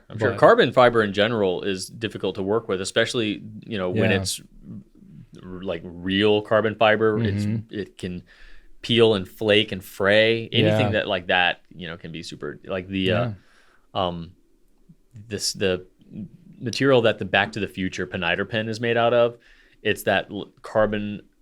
It's almost like rings, like stacked carbon. Okay. That's really hard to work with. I believe I heard that pen has an astronomical error rate. Like half of them break, I think. It's terrible. Jeez. Yeah. There you go. So there's definitely some weird pens out there, but I'd love to know if anyone else has anything. I know that if anyone out there has a connection to an independent pen turner or somebody like that, you probably know of some really crazy designs that have at least been sent to one person, if not mass produced. Cool. All right. Good deal. Good question. All right. We're going to move along. We don't have a pen spotlight, but we are going to go down memory lane. Drew pulled some pens out of my cabinet, so we're going to check those out. This was not a crazy one. I did pick it random, so okay. This one's not going to have a ton to talk about, but fair enough. Let me. Are we going to do the whole phone thing? Yeah, just we'll zoom in. There we go. Gimme. Oh yeah, It's Aurora 88. But look. Hey, look at that. It says Brian on it. It's got my name on it. Where did this come from? This came from Aurora. Like when we visited? I believe this was when they visited us for the first time. Oh, I don't even remember that. This was a gift from Aurora. Wow. And I want to say it is a special nib grind, but I'm not sure if that's this pen. I don't think it is, actually. It actually looks like it might have it. I don't know. It says fine on the feed. And I think it is just a fine. I have another pen that was custom ground, but no, I think this is just a plain. I don't remember them visiting us. That must have been a while ago. Because we were in the old space. So this was like 7 years ago, probably. Oh, wow. Yeah. Look at that. So yeah, just Aurora 88 piston fill, classic pen. We don't have a whole lot of these days because they've done more like special editions and stuff. We haven't picked them all up, but yeah. How about that? There you go. I had never seen that before. All right. This one is a weird one. Hey. What the heck is this? This is made out of bottle caps. What? Kind of like what we just talked about. Hold on. It's recycled bottle caps. Like plastic, water literally bottle caps. Yeah. So this was a independent pen maker who he actually gave me this pen when I went to Italy. He came to like a meetup that I did there, and he gave me this pen. When you went to when I went to like Stipula and with Rachel. Yeah, I went to this was in Florence. Yeah. Oh. So yeah, there you go. So I don't know if it feels really weird. It feels like it's melted down bottle caps. It's soft. Yeah. It's like really soft. Because like bottle cap material, it's different than like soda It's kind of bottles. squishy almost. It does. It almost feels like, I don't want to say slimy, but it feels like a little slick. But it's not at all. It's really weird. I've never felt anything like it. I don't know what type of plastic bottle caps are made out of, but that's what this is. Yeah, it's pretty interesting. I'm trying to remember the gentleman's brand. I'm sorry that I can't recall it. There's no imagery anywhere. There's no logos. Yeah. I mean, this was kind of a prototype sort of thing. He was trying to work on doing something with this. I haven't followed up to see if he's ever done anything with it, but there you go. It's made out of bottle caps. That is fascinating. Kind of what I mentioned just a minute ago. All right. And then final one. Ooh. That thing. I do like this one. What is it? This is, which brand is this? This is Platinum, right? Yeah. The Platinum Affection. Affection? Yeah, Affection. It looks weird. It's really thin. It looks like it's wearing a waist cincher. It does. And it's got a little bowling pin type of a vibe going on. Because it's like kind of bulbous, like right here above the center band. So it's got that little nib. It does. It's got a tiny little I nib. like that nib. Yeah, that's really the same nib thin that's on like the little the modern maquies. Except it's smaller actually. Oh. So it's a similar shape to that, except it's even thinner. Oh my. Yeah. It's actually a decent writing pen. Yeah, those nibs are great. Yeah. And it'll take cartridges and converters. But it just barely fits in here. Was that ever sold in the US? I don't think so. I'm trying to remember where I got this pen, and I don't remember. but I got it because it's blue. Did I get this in Japan? I might have gotten this in Japan. I don't know. Seems like something weird that I would have bought because it was blue. The shape is odd. Here, put the cap on again. Let me look at that whole shape. Yeah, look how it... Yeah, it's because it's like, it seems like it's kind of cinched. Yeah. Like it's a little fatter here. Yeah. And a little fatter here. Yeah. Interesting. I don't know. I mean, I don't hate it. Huh. Okay. Yeah. Well, there you go. Not a lot of Platinum super complicated... Affection. Yeah. All right. I wish I had more info about it, but that's... No, that's fine. They're three what it is. interesting pens. Not a ton of backstory, but they caught my eye. Yeah. I had told Brian, because we hadn't prepared properly for this, I was like, all right, let me just grab some more random ones for your office. And I ran out, and like last week, I had him give me arbitrary numbers. He was ready on this one, so I'm walking out the door here, and he's like, 1, 3, 4, 5, 6, or whatever. And I'm like, okay, cool, I'll use that. And it took me right back to the TWSBI Ecos again. Oh, so well, I was there like, are all a right. bunch of them. So There are. God, there's so many. It's like, that's a multi-tray stack. Yes, there's so many. Now that I've got them like all in one place. Like, so I didn't do they that really because I'm are. like, oh, we're not going to do. We did a TWSBI Eco last Fair week. enough. So Fair and it enough. would just be a random, like, yep, there's a special edition 2014, whatever. sorry, we could keep this going for a while. I got a lot of pens in there. Yeah, you do. I had no shortage of possibilities there. Yeah. Well, if y'all like this, let us know. We'll keep it going. Anytime we can't come up with a spotlight, we'll A just, lot of people would just dig into want it. a whole tour of all of your pen drawers. That would be like a 4-hour It really thing. would. It would be There's- so many pens. It's so many. It's over 1,000 pens. Like, it's so many. And I have a lot of history about some of those pens. Yeah, maybe for Q&A 100, we'll at least take a quick pass, like on a pre-recorded video, and maybe throw that in there. All right, Something I'll like think that. about that. It'll give me incentive to get it better organized. Yeah. Someone It's in process. someone commented, I'd love to organize Brian's collection. That sounds like fun. So I copy and pasted that, sent that to Jen, and she was like, "Lol, no." Fun. That's Brian's assistant. She's been helping with the great reorganization of 2022 and It's a work in process. 2023. It's a work in process. That's right. All right. Cool. Well, that was fun. All right, let's move it on to what's happening. All right. Take it away. I've got a lot of stuff that's been happening. Yeah, fixing So- toilets. Oh, yeah, I did fix the toilet. All right. I did fix the toilet. So Nice. I bought the parts. I had to go back and buy some tank bolts, which I did get stainless steel, by the way, per your Nice. recommendation. Yep, So that's what you want. because even if I didn't have to take it all apart, like those bolts were done. Like Yeah. they were eventually they would have started falling apart and leaking anyway. Like Yeah, they it's were no good. 100% done. Yeah. So got the tank off, installed a new flush valve. So it was the flush valve, not the fill valve. Okay. Fill valve was fine. Okay. I've replaced a bunch of those. Those are moderately easy. Okay. So it was the flush valve that needed to be replaced. Also needed to replace the gasket attaching the tank to the bowl. Mhm. But I needed to cut 2 of the 3 bolts off. The back one, I don't know if maybe it was a different material, but that one unscrewed fine. The wing nut came right off of that. Huh. But the 2 on the left and right totally, rusted shut. Yikes. So it was just so awkward getting in there. So I went and bought some new, better bits for my Dremel, and getting up in there and trying to find enough leverage to, not hit my tank or my bowl, Yeah. but also getting between above the wing nut. Like there's no space there. No. Like, so basically I had to cut through the wing nut because it was flush to the Yeah. tank. Yeah. So it was awful, especially the side nearest the wall, because I'm just like, it was Yikes. very upsetting. So And of course, you don't really have any room there. no, you don't. And I cleaned the toilet before I got started to make sure that there was nothing nasty down there, but it's still just It's still gross. still smelled. It's a toilet. Yeah. Just I don't like it. And it's Archer's toilet, so Oh boy. yeah, Who knows what's going where in that? he doesn't have the best maintenance habits. I mean, it's not his job. We're taking care of it, but still, like I did not like being down there. So it's done now. But while I'm in there, I hear the toilet in our bedroom just run for no reason. Oh, that's great. Yes, and then this morning, I'm brushing my teeth, and I hear Shannon just go, "Uh-oh." The handle just snapped right off. Oh my so gosh. That's an easy fix, but still, it's like it just snapped right off. The plastic, it's a plastic one, not the metal one. So Oh. whatever. So I took the plastic left over. I'm like, all right, honey, reach down with this thing, pull it up. That's how we're gonna be flushing the toilet this week. So I'm not going back to Lowe's this week. gonna say you're already like in toilet mode. You gotta just keep it going. No, but it's done. It's good. No leaks. We're fine there. I did cut my face off though. Been using the safety razor. Used it with soap, like actual shave soap. Brian K gave me 4 different soaps to use. Okay. He gave me some Proraso, that like squishy stuff that I feel like I've heard of that. you have, because Esterbrook was giving away samples of that one time. Okay. So that's like a cream. So I haven't used that yet. Okay. And then he gave me some samples of actual soap.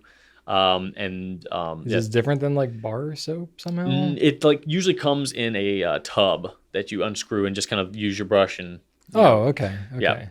So he gave me some samples of that. So I did that. I had the badger hair brush. I soaked it beforehand. I thought you were like not into the badger hair thing. Everybody's insisting that that's what I need to do. So that's what I did, because I was told that it would make a huge difference.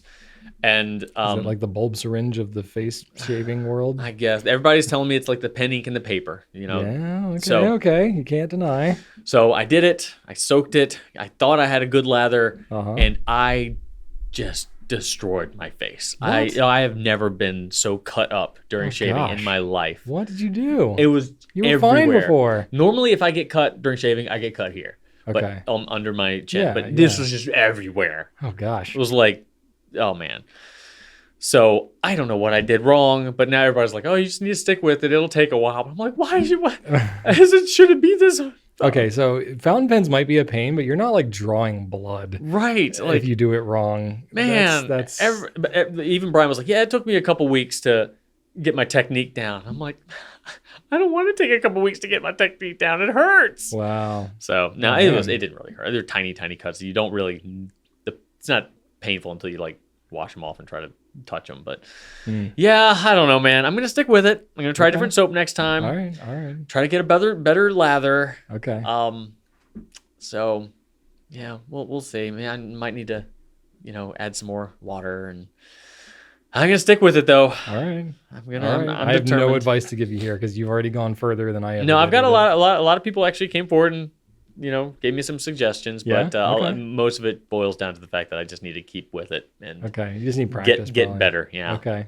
Just be better at it. Pretty much. Okay. Pretty much. I've got a new blade to try and everything, so we'll see. It's kind of like how do you improve your handwriting? It's like, well, you kind of just have to practice. Yeah. We'll see. So sticking with that. All right. Took the dogs to the dog park this weekend. 2 of the 3. Dinah, she's the 12-year-old. She doesn't really care for the dog park. She doesn't like being around other dogs. She doesn't get aggressive or mean or anything. She's just like always looks very bothered. Kind of over it. Yeah. So we took Hank and Felix, father and son, and there was only one dog there, and they just chased that poor dog around the entire time. The 2 of them did. They're herders, so they just want to chase. So before that, though, poor little dog. Shannon opens the hatchback to the car, and she has a hand on one dog. And so I was going to get under there and get my hand on the other dog so they don't just jump out. So I was like, hang on, wait. And then too late. Hank bolted with his stumpy legs off the back of the car onto the asphalt and just started running through the parking lot. Oh my gosh. In short pump. And I just start booking it after him. And he's running towards another dog who just got out of the gated dog park area. Oh, wow. And I don't know what this dog is going to do. I don't know what he's going to do. We're right next to a very busy road. So I just leap onto the sidewalk. Oh, my gosh. Roll into a catching position with him. Destroyed my knee and my jeans. Gosh. Lost a pair of jeans. Lost some skin on my, pinky here. But holy cow. No, that one. Yeah, right there. I got him, but I was like, Shannon, just wait. I told you to wait. Oh gosh. He probably would have just wanted to say hello to the dogs, but he's gotten loose out of the house before, and he just runs. Wow. He's terrible at listening to his name, and I'm trying to work with him on that, like giving him a treat every time he responds to his name. But if he's got his mind on, like if he knows he's going to get a treat, then yeah, he'll listen. Yeah. But if there's something else, it's like nothing else exists. Wow. So we just need to be extra careful. So that sucked. And then we took them to get a bath because the amount of hair that they have bathing them in our one tub is just not something we want to do. So there's this place called Dog Crazy right across the street from the park. And that has like a little stall for dog baths. Okay. You pay ahead, they give you a little token, you put it in the machine, and it's like a car wash. And you can change the little nozzles and everything like that. Nice. So we did that with both dogs. That was also exhausting, but Sounds like a lot of work. we got it done. Yeah, it was. Did they enjoy themselves though? I think so. Yeah. No, Felix didn't like being dried. That freaked him out. He did not like the air dryer. So, Okay. but Shannon had to do Felix, so I got to do Hank, and he was fantastic. Nice.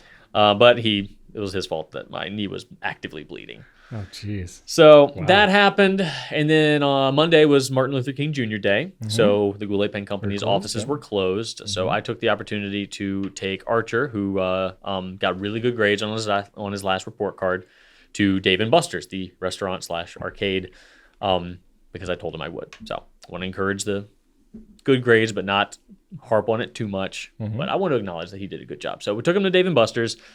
You know, I spent the $35 pack, which was like 200 credits, and it was gone in 15 minutes. Yeah. It's like he didn't even want to play games. He just wanted to like do the things to get him tickets. So basically, it was like I paid $35 for a 5-foot tall inflatable baseball bat and a little raccoon plushie. Like, that's what it amounted to. Like, Which you could probably get at like the dollar store or something. oh yeah, absolutely. But he had fun. It meant a lot to him. You know, when he gets the thrill of like hitting the right number and getting the 100 tickets, yay! But yeah, so there's really nothing for an 8-year-old with a giant inflatable bat to do other than hit his dad with it for the entire weekend, Nice. or the rest of the day anyway. So that's been happening, and I'm like, every time he hits me with it, I'm like, would my dad have let me do this? No. All right, well, I'll keep letting him do it then. Just because I want to give him what I didn't have. And I'm like, all right, there's a limit here. Like, you just stop. Like, I'm all staticky now because you hit me with this baseball bat too many times. While you're recovering from your like diving event with Hank. So, yeah, he has that. Wow. And I keep trying to put it in his playroom, and it still manages to find its way down into the kitchen. So, it's gigantic. It's taller than he is. 5 feet tall? I think so, around that. Oh my gosh. It gave me the inches measurement on the package. I'm like, all right, I guess that's probably, obviously it's a giant baseball bat. But then he inflated it in the car. I'm like, it's like coming up into the driver's seat. I'm like, what the hell? Like, why? But that reminds me of, Richard Scarry, the world of Richard Scarry. So when the kids were really young, Rachel's mother had bought, it was like the biggest, it was called something about the biggest book. And she was thinking biggest in terms of like thickest. right. But no, it was like physically, it was like 3 feet tall by like 2 feet wide. So you unfold it and it's like a tent. Oh my And gosh. literally the kids, when they were toddlers, would use this as a tent. Oh my God. And she could never live that down. Oh, that's we so funny. Just imagine, like, she's like, oh yeah, I've got a book coming. And you're like, oh, okay, cool. And then we get the book and we're like, what in the world is this? And she was like, I didn't know it would be that big. But the thing was massive. Yeah. Paper tent. Yeah, it was pretty fun. Oh goodness. It was like cardstock at least. So it was pretty like, it had substance to it. Oh wow. But still, it was pretty fun. Yeah, just oh my God. kind of funny. Like the bat thing. Just you're just like, this thing is massive. Yep. Way bigger than I thought, even though I knew it was big. My wife and I both have times where we fail to measure something when buying something online that we have quickly regretted. Yep. It happens. I did that before. I bought, so this is related to woodworking. I bought clamps. Some call it like A-clamps. Yeah. So it's like little spring clamps. Sure. Well, I bought ones that were like 2-inch spring clamps, thinking 2 inches was the opening of the mouth of the spring clamps. No, these were 2 inches long. So they're like barely the size that you could like clip like a bag of potato chips or something. Oh my God. And so I got 100 of these, like, they have maybe a half inch. Were those metal ones? Oh, I see those all around the office. Yeah, I still see some. I use them everywhere because I was like, what am I going to do with 100 of these little 2-inch long clamps that only open to about a half an inch? That explains why I still see them around from time to time. It's because you had so freaking many. Yeah, I didn't know what to do with them. I was like, well, I can't do anything with these in the like wood shop. Do you remember? So we use them for just like paper clips, basically. Do you remember last week when I said that anytime I need to hang something up in my little tiny shed, I just put a nail in the wall? Yeah. I walked in there the other day and realized that there was just a random like grocery store bag hanging from a nail because I had like some foam and a random like one of those green cutting mats. Yeah. Just stuffed in a grocery bag. And I'm like, I need to put this somewhere. I didn't want to put it on the floor. So I'm like, all right, tuck. Some plastic bag. Nail that to hanging the on the wall. wall. Nice. Stupid. That's great. And then I finished the video game I was playing. I was playing Horizon Forbidden West. Ended up finishing it. Ended up loving it a lot more once I brought down the difficulty and started just ignoring a lot of parts of the game because it was just overly complicated. It was a sequel, and they just tried to add too much stuff, too many weapons, too many elements of ammunition. I'm like, once I just stopped caring, I enjoyed it a lot more just for the story and the environment. Nice. Very rich narrative. Yeah. And the cast was the thing that ultimately blew my mind because every non-playable character had a completely different, very human face. Not like the same head with like a different face painted on it, but you could tell that each person was motion captured and cast. Wow. Like they were actual humans. It's crazy how they do that. Yeah, I've never seen anything like it. It was really cool for the immersion. So they also seemed like very imperfect, not perfectly symmetrical. They all just seemed like regular people you'd see at like the grocery store or something like that. And I really valued that. I'd never seen that in a video game before. And it just kind of made everything a lot more rich. So I don't have a next game to play yet. So I'm kind of in limbo there.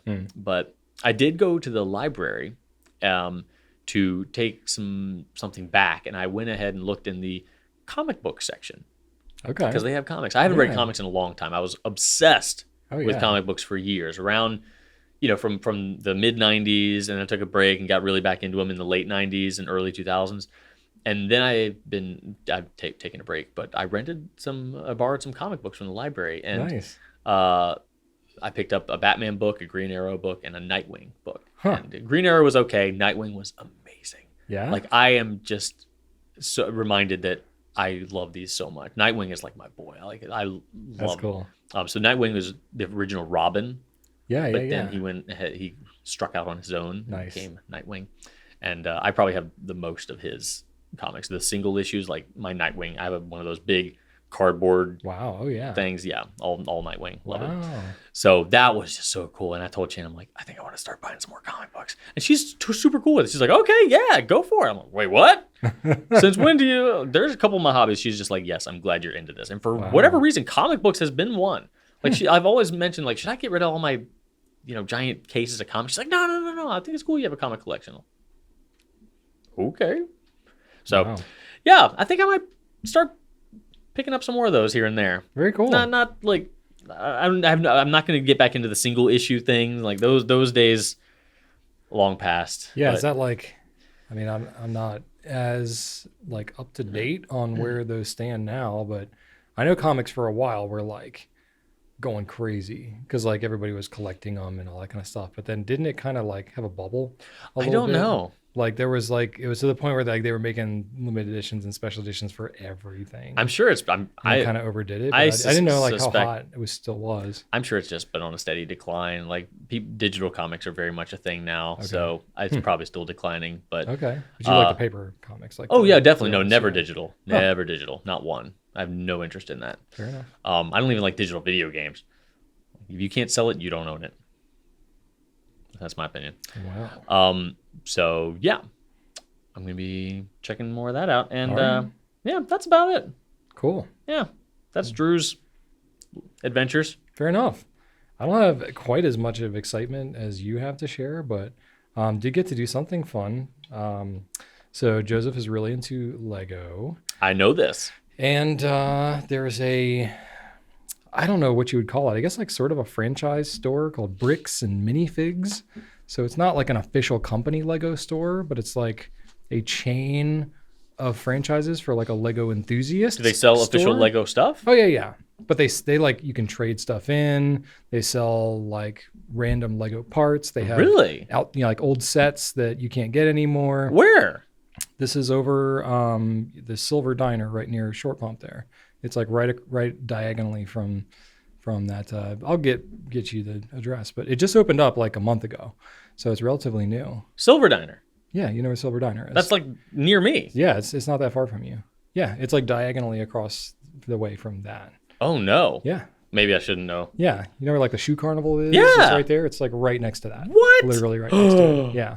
Yeah, go check it out. It's pretty cool. I drive by there every day. Yeah, go check it out. Oh my God. So yeah, so Joseph went there and he saved up some money and he got some like, they have some like base plates that are different colors, and he got just like parts, you can just go. Joseph's all about some base plates. He likes to set them up.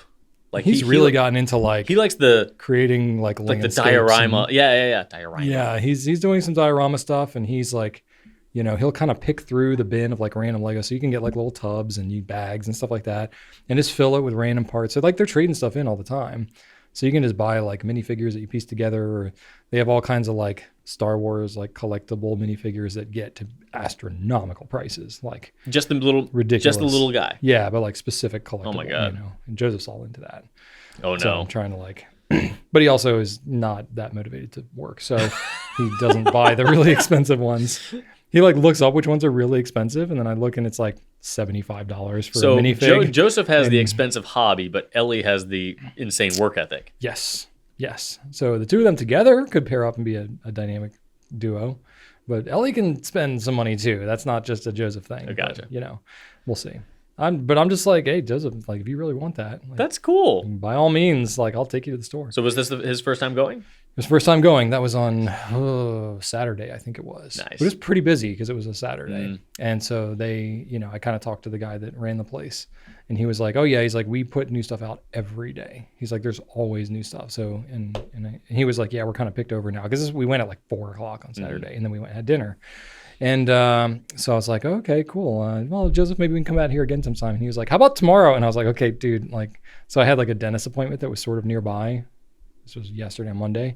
And so I was like, hey, Joseph, do you want to come? Like, if you come with me to my dentist appointment, like, we'll be right there. I can take you, and we went and he got some more little pieces. Was it less picked over? It was, they had different stuff out. And wow. In just a day. Far fewer people. This was 2 days later. Oh, but okay. Yeah. So, I mean, it's I think they're getting new stuff all the time. So, yeah. So I think I can see probably having to go there a lot in my future. And Ellie and Rachel were pretty much like done as soon as we went in there. So it was pretty much like. I get my hair cut across the street at Parkside. Okay. And that's a great place to get your hair cut if you ever wanted to check them out. I'll have to keep that in mind. What are you trying to say? I'm saying you could do that, and then if Joseph came with you, just like the dentist situation. Yeah. Okay, I'll keep that in mind. So we went there twice. That was fun. Took some more trees down. Finally, was able to record one falling.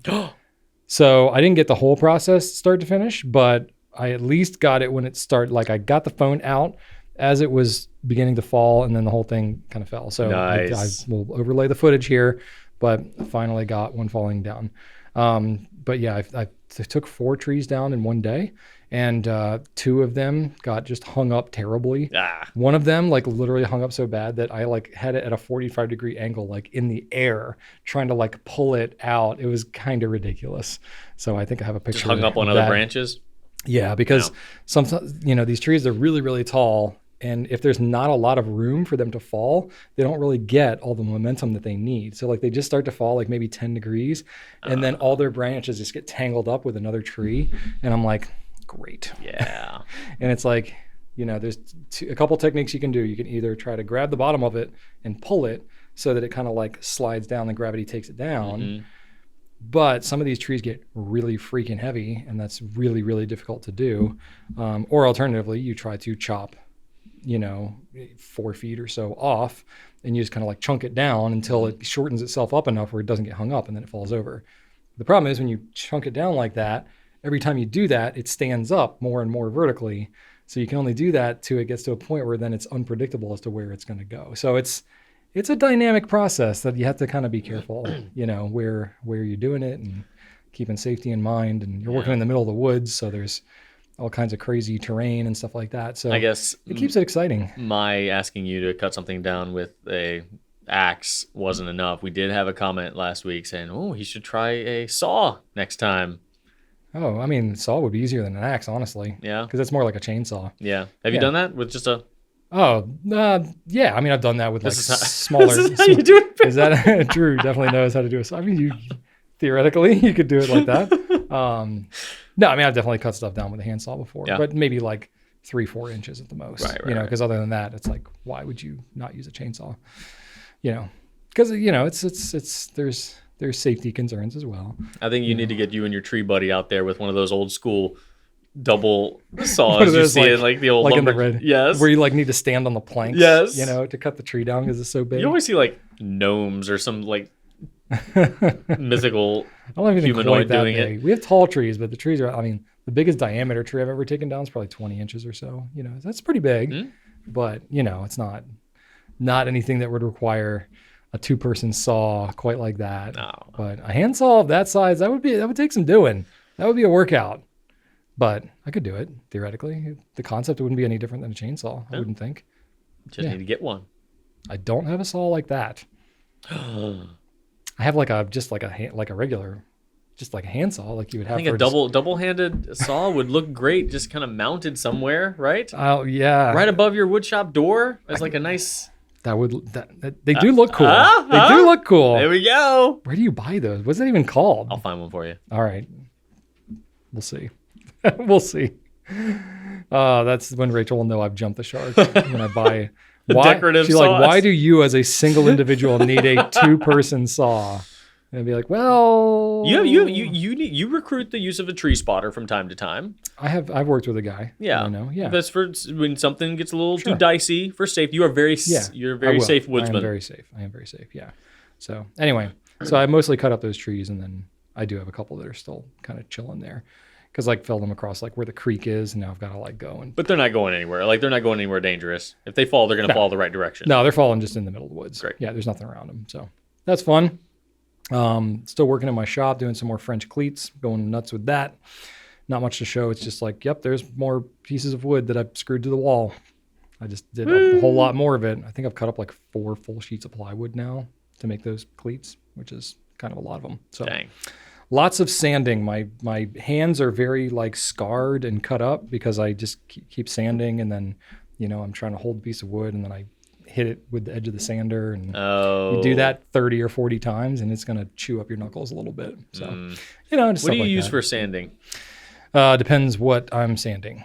I have many sanders in many Should have forms. expected. Yeah. But this one is mostly like a hand, random orbit sander, like a 6-inch. So do those go all the way around, or they do that? They go all the way around. Okay. Yeah. This thing, that's an oscillating saw, right? Yeah. Well, this oscillates, and so it spins in circles amongst itself, and it spins around. Okay. That helps to minimize the swirly pattern that you'll Oscillating see. though just is a back and forth, not a 360. Yeah. Usually, if you have a sheet sander that's just like a square, those usually just vibrate back and forth. Yeah.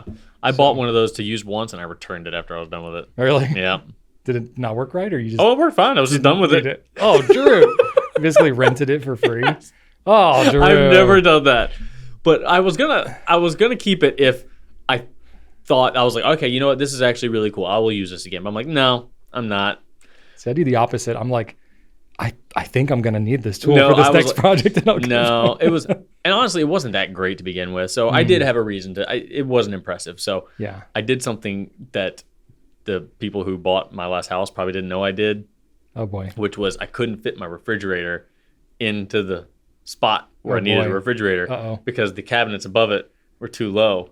So I Okay. just kind of took a chunk out of the bottom of the cabinets okay. to get the fridge in there. For the fridge, that's. It looked bad. Oh gosh. It looked very bad. It But was you wavy. Oh, It was boy. It would have made you Well, sad. as if you had a better sander, so it's really the sander. That's why you had to return it. I had to It's 'cause return it it, wasn't a yeah. proper sander. Oh, Yeah. definitely. My skill was.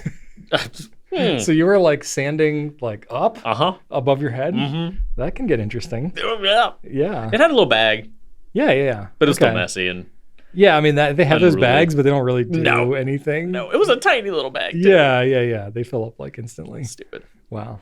That's fun. Yeah, so essentially something not that different from that is what I used for many hours. That is my entirety of Yeah. the of my context and experience with some sort of Fair powered enough. sander. I have many other sanders. I have belt sanders, I have disc sanders. I have a lot of stationary sanders that I work with, but then I have hand sanders and of various sizes. Yeah. Do you have a sander department of your? I have Wood shop? kind of the back wall that I have is all various sanders, Nice. because sometimes especially once you get stationary equipment, you're sanding, but sometimes you have like different grits of sanding, so sometimes you need really aggressive ones. Sometimes you need ones that are not as aggressive, especially if you're doing woodworking and metalworking. You don't necessarily want to share those. Oh yeah, no. So you end up with a whole bunch of different sanders. Yeah. And they're not, they're pretty simple machines. Makes sense. They just spin Yeah. around and you put sandpaper on it. And they just need to create friction in some way. Pretty much. So yeah, I like sanders. They do good things. So yeah. And then Joseph's 13th birthday is coming up, which is ridiculous, and I don't understand how that's happening so quickly. So yeah, that'll be happening. 13. We're doing something. I can't remember what, but we're doing something for his birthday. He's keeping it pretty chill, though. Sounds like him. He's not doing a big thing. Yeah, I think he's had maybe a couple of friends over and just keeping it easy, playing video games or something. He's 13 at this point. That sounds awesome. Yeah, it's pretty much, he's very well settled into like who he is and has no desire to do anything else. So that is something. Try to broaden his horizons a little bit, but he's kind of like Rachel. That's great. Rachel's kind of that way. She's just like, I kind of know what I like. You're like, well, we could try this thing. I'm like much more the opportunist. I'm like, we could try this thing. And she's like, no, I'm good. Yeah, that's awesome. Joseph and Rachel both in that camp. Me and Ellie are a little more like, oh wow, yeah, okay, cool. Let's try this new random thing. Yeah. No, not those two. So yeah, we'll be doing something low-key. And that's it. That's all I've got going on. So, that's what's happening. Yep. All right, real quick, company updates. So we don't have a ton going on. It's a slower time of year for us, new products wise and whatnots. We had our holiday this week. We'll have I thought we had another holiday coming up, but I think it's just a school holiday, so that's not important. No, we do have a holiday coming up. Do we have coming up? In February. Beginning of February. Yeah. Okay, so that's coming up, but it's not for a little bit. But we got a video published on the Visconti Mirage Mythos. Yes, and I was so inspired by Brian Goulet and his history of saying converter when he should say cartridge and vice versa that I decided to do that totally on purpose. Yes. So in that video, you can look back and see him. Yeah. Taking that inspiration. Yeah, Indeed. and I tell you that the pillows in the Visconti boxes, When I they knew come they back? were there. Yep. I knew they were there, and I guess I forgot for a second, but Yeah. and just delighted. I you. like them a lot. Yeah, I really do. That's fun. I like how that always gets you. I don't know why. I don't know. It's just one of those they don't things. need to be there at all. I don't know. It just brings you joy. It does. Brings you joy. Yeah. That's great. All right. Well, that's all we got going on right now, and we'll go ahead and wrap this thing up. Well, we want to thank everybody for watching. Please leave us some feedback. Let us know how we're doing. Ask us some questions so that we can keep this thing going. You can check out gouletpens.com for fountain pen, ink, paper stuff. You can shoot us an email at pencast@gouletpens.com, especially if you're an audio listener.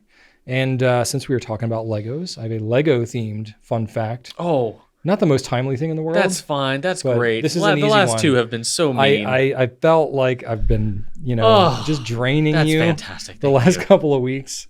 So it does have a number in it, but it's not. I was like math-based. braced. I'm like ready to be attacked. I'm like no. I was gonna like take I'm about it to be in a easy. car crash. Like, No. It's all easy. It's all easy. Okay. So we're a little bit past the holiday season right now, but during the holiday season, which I guess is Lego's like peak time. Oh sure.